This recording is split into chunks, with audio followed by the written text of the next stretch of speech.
नमस्कार। Hindi dictation YouTube channel पर आप सभी का स्वागत है। रेडी हो जाइए 3 सेकंड्स में डिक्टेशन लिखने के लिए।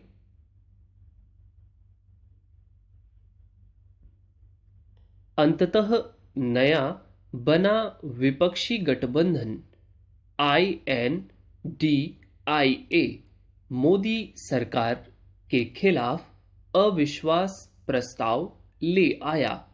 वह स्वीकार भी हो गया। अब प्रतीक्षा है उस पर बहस की।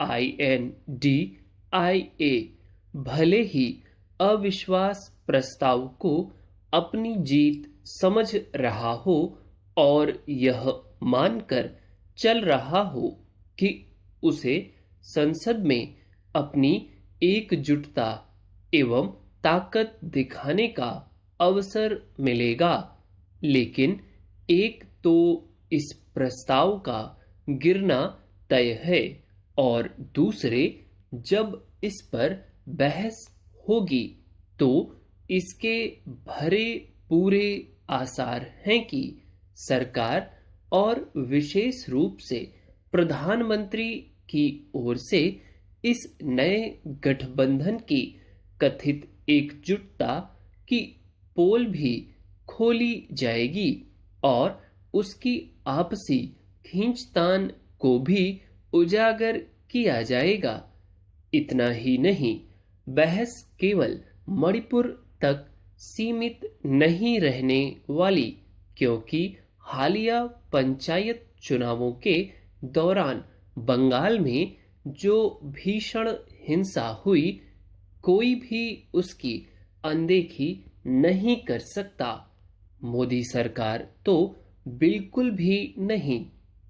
यह सही है कि अविश्वास प्रस्ताव लाकर विपक्ष ने अपने इस उद्देश्य को हासिल कर लिया कि मणिपुर के मामले में प्रधानमंत्री को सदन में बोलना ही पड़ेगा, लेकिन उसने उन्हें अपनी राजनीतिक हठधर्मिता को बेनकाब करने का अवसर भी दे दिया है।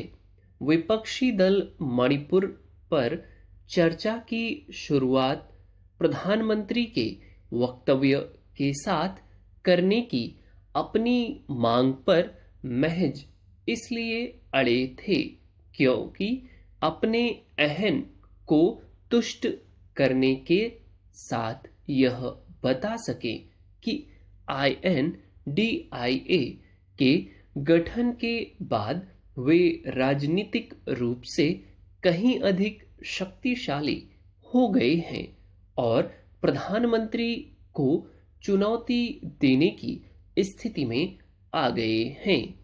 इसमें संदेह है कि वे अविश्वास प्रस्ताव के जरिए ऐसा संदेश देने में सचमुच सफल हो सकेंगे।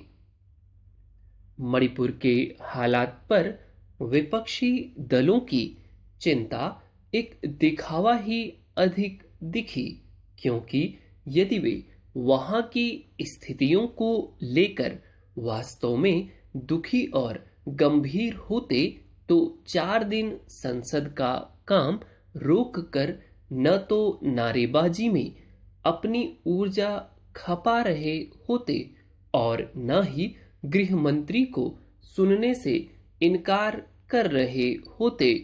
विपक्ष जो भी दावा करे, सच यही है कि उसने अपने राजनीतिक हित भुनाने के फेर में इस परंपरा की अनदेखी करना पसंद किया कि जिस मंत्रालय का मामला होता है उसके ही मंत्री को उस पर वक्तव्य देना होता है।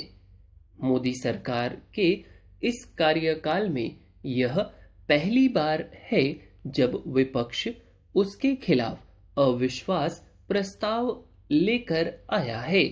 इसके पहले उसने यह काम 2018 में किया था, तब भी उसे पराजय का सामना करना पड़ा था और इस बार भी ऐसा ही सुनिश्चित सा दिख रहा है, क्योंकि जहां भाजपा के नेतृत्व वाले राजग के पास लोकसभा में 330 से अधिक सदस्य हैं, वहीं आईएनडीआईए के पास इसके आधे भी नहीं हैं।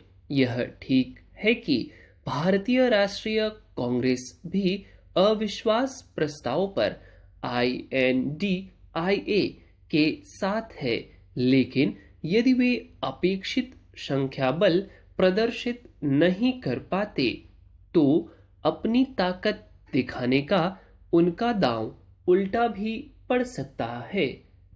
That's all. उम्मीद करता हूँ डिक्टेशन आपने बहुत अच्छा लिखा होगा। ठीक, जो वर्ड्स आपसे ना बने हो प्लीज़ उनको देखें और उनकी आउटलाइंस बनाकर खूब प्रैक्टिस करें। वीडियो अच्छी लगी है तो आपको लाइक करना है और अपने फ्रेंड्स के साथ शेयर करना है। That's all. Thank you.